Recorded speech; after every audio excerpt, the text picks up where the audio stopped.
అందరికీ నమస్కారం. నా పేరు చక్రవర్తి కోటకొండ. మీరు చూస్తున్నారు తెలుగు పాడి పరిశ్రమ యూట్యూబ్ ఛానల్. ఫ్రెండ్స్, ఈరోజు వచ్చేసి అగ్రికల్చర్ టిప్ అండి. అంటే నేను చెప్పబోయే ఫస్ట్ టిప్ ఇది. ఫ్రెండ్స్, వర్షాకాలం మనం ప్రతి ఒక్కరం గమనించి ఉంటాం. అంటే వర్షాలు పడగానే మన పంట బాగా దిగుబడి వచ్చేసి అంటే పెరుగుదల బాగా వచ్చి బాగా పచ్చగా తయారవుతుంది.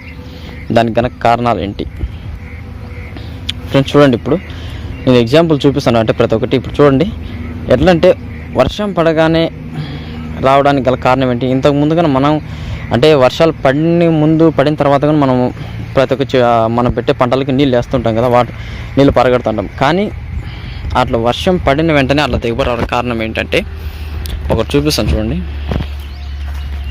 ఇప్పుడు మనము మన పంటలకు ఎన్నో రకాలైన మందులు, సతువులు, ఎరువులు, రకరకాల మందులు పైన పిచికారీ చేయడం వల్ల లేదంటే గాలిలో వచ్చిన దుమ్ము వల్ల ఏమవుతుందంటే, ఇప్పుడు ఇది ఒక ఆకు ఉంది కదా, ఎగ్జాంపుల్ చూపిస్తాను చూడండి. మీరు గమనించండి, మీ పొలంలో కూడా ఇట్లా ఆకు పైన బాగా గమనిస్తే ఒక లేయర్ ఉంది, లైట్గా చూడండి కనపడుతుంది కదా. అంటే నేను స్ప్రే చేసినటువంటి మందులు ఇవన్నీ ఒక లేయర్ లాగా ఏర్పడేసి ఏమవుతుందంటే పత్రరంధ్రాలు క్లోజ్ అయిపోతాయండి. ఇక్కడ ఉంది కదా, ఈ లేయర్ వల్ల ఈ లేయర్ ఏం చేస్తుందంటే పత్రరంధ్రాలను క్లోజ్ చేస్తుంది. పత్రరంధ్రాలు ఏం చేస్తాయంటే అది చెట్టు పిండి పదార్థాలు తయారు చేసుకోవడానికి అవసరమైనటువంటి బయట నుంచి అంటే చెట్టు బతకడానికి కావాల్సినటువంటి పిండి పదార్థాలు తయారు చేసుకోవాలి కదా, పిండి పదార్థాలు, ఆహార పదార్థాలు. దానికోసం ఏం చేస్తుంది, ఈ పత్రరంధ్రాల ద్వారా కార్బన్ డైఆక్సైడ్ ఈ పత్రరంధ్రాలు గ్రహించి మనం వాడినటువంటి మందులు ఇవన్నీ లోపలికి పోయి చెట్టుకి ఆహార పదార్థాలు, పిండి పదార్థాలు తయారు చేసుకునేదానికి వీలవుతుంది. కానీ మనం వాడినటువంటి మందులు, ఎరువులు వీటి వల్ల ఏమవుతుందంటే ఈ రంధ్రాలు క్లోజ్ అయిపోతాయండి. క్లోజ్ అయిపోవడం వల్ల ఏమవుతుంది, దిగుబడి అంతంత మాత్రం అక్కడక్కడికి వస్తుంటుంది. కానీ వర్షం పడిన వెంటనే ఏమవుతుందంటే ఈ పత్రాల మీద ఉన్నటువంటి లేయర్స్ అన్నీ కూడా పూర్తిగా పోవడం వల్ల ఏమవుతుందంటే మంచి దిగుబడి వస్తుంది.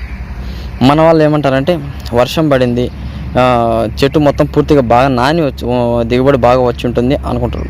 ఇది 100% తప్పండి. వర్షం పడినప్పుడు చెట్టు నానడం అనే పద్ధతి ఓకే.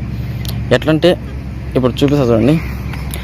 వర్షం పడినప్పుడు అంటే పంటలో రకాలండి. ఇప్పుడు వర్షం పడినప్పుడు ఇది ఒక మల్లె చెట్టు తీసుకున్నామంటే ఈ వేర్లు అక్కడ మొదలు ఉందనుకుంటే అక్కడ నుంచి ఇక్కడ వరకు మాత్రమే ఉంటాయి.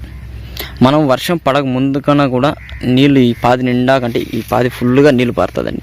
మధ్యలో అక్కడక్కడ గడ్డలు వేస్తాం అడ్డలో, అంత వాటర్ ఉండి కూడా దిగుబడి రాదు. ఇప్పుడు అలాంటప్పుడు ఈ గడ్డ అంతా నానడం వల్ల చెట్టుకి ఏం ఉపయోగం లేదు కదా. అది ఎలాంటి పంట అంటే ఇప్పుడు అక్కడ ఉంది కదా గడ్డి, అలచంద, అంటే భూమి మొత్తం విస్తరించి ఉన్న పంటలకైతే నాకు తెలిసి అది బాగా అట్లా ఆ పద్ధతి ఉపయోగపడుతుంది. ఇట్లా ఎట్లా అంటే వర్షం పడి భూమి మొత్తం నాని వచ్చి ఉంటుంది అనుకోవచ్చు. అదొక విషయం. అది కొద్దిగా ఉండొచ్చు నాకు తెలిసి. కానీ మెయిన్ ఇదండి. ఇట్లా పోవడం వల్ల ఏమైతే లేయర్స్ అన్ని క్లియర్ అవ్వడం వల్ల ఏమవుతుందంటే చెట్టు బాగా హెల్తీగా వచ్చేసి దుమ్ము, ధూళి, మనం కొట్టినటువంటి మందులు అన్ని చెదారం అంతా క్లీన్ అయిపోయేసి దిగుబడి బాగా వస్తుందని నా ఉద్దేశం. తర్వాత వర్షం పడేటప్పుడు ఇంకొక రీజన్ ఏంటంటే వర్షం పడినప్పుడు వర్షంతో పాటు గాల్లో ఉండే నైట్రోజన్ చెట్టుకు అందుతుందండి. భూమి లోపలికి నీళ్ళతో పాటు కిందికి వచ్చి చెట్టుకు అందుతుంది. ఆ విధంగా కూడా కొద్దిగా రావచ్చు, అంటే కొద్దిగా దిగుబడి పెరగచ్చు. దీన్ని మనము కృత్రిమంగా ఎలా చేసుకోవాలంటే మన దగ్గర ఉన్నటువంటి ఇప్పుడు ఉంది కదా పవర్ స్ప్రేయర్.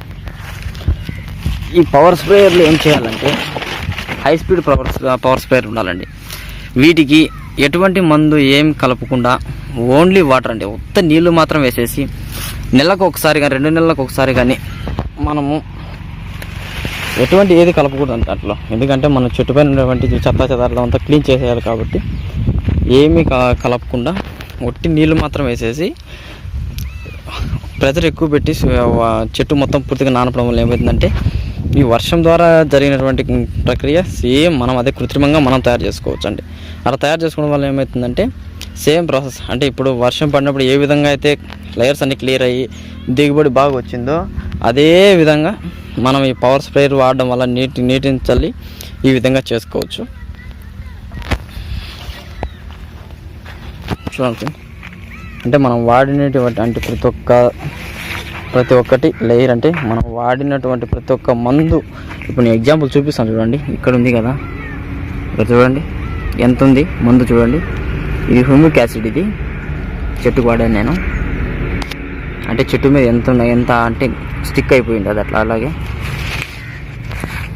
ఇప్పుడు ఇవన్నీ ఉండడం వల్ల చెట్టు అంటే బయట నుంచి తీసుకోలేదండి, అంటే కిరణజన్య సంయోగక్రియ జరుపుకోవాలని, కిరణజన్య సంయోగక్రియ జరిపి దానికి ఆహార పదార్థాలు, పిండి పదార్థాలు తయారు చేసుకోవాలంటే పత్రరంధ్రాలు బాగా యాక్టివ్గా ఉండాలి. కాబట్టి ఇవన్నీ లేకపోవడం, పూర్తిగా లేనట్లయితే మనకు తెలిసి దిగుబడిలో ఒక 4-5% దిగుబడి పెరగచ్చని నా ఉద్దేశం అండి. ఇది ఫ్రెండ్స్ ఈరోజు టాపిక్. మీకు ఈ టాపిక్ ఉపయోగపడుతుంది అనుకుంటాను. ఇది టాపిక్ కాదనుకోండి, అగ్రికల్చర్ టిప్ అండి. అంటే నేను ముందు యూట్యూబ్ ఛానల్ స్టార్ట్ చేయకముందు అనుకున్నంటే ఇది ఒక పద్ధతి అనేసి, అంటే యూట్యూబ్ ఛానల్ స్టార్ట్ చేసి వారానికి ఒక అగ్రికల్చర్ టిప్ చెప్పాలనుకున్నా. అది ఈ రోజుని స్టార్ట్ చేశాను. ఈరోజు అంటే సహజంగా వర్షం ద్వారా ఎలా దిగుబడి పెరుగుతుంది, కారణం ఏంటి, తర్వాత వర్షం ద్వారా కాకుండా కృత్రిమంగా ఎలా మనం దిగుబడి పెంచుకోవచ్చు వర్షం ద్వారా పద్ధతి అనేది, అంటే వర్షం పడినప్పుడు పెరగడానికి కారణం ఏంటి, వర్షం పడక ముందు ఎందుకు పెరగదు అనేది ఈ వీడియో నేను చెప్పాలనుకున్నా. ఫ్రెండ్స్, మీకు కనుక ఈ వీడియో నచ్చినట్టయితే లైక్ చేయండి, షేర్ చేయండి, కమెంట్ చేయండి, మనలాంటి రైతులకు షేర్ చేయండి.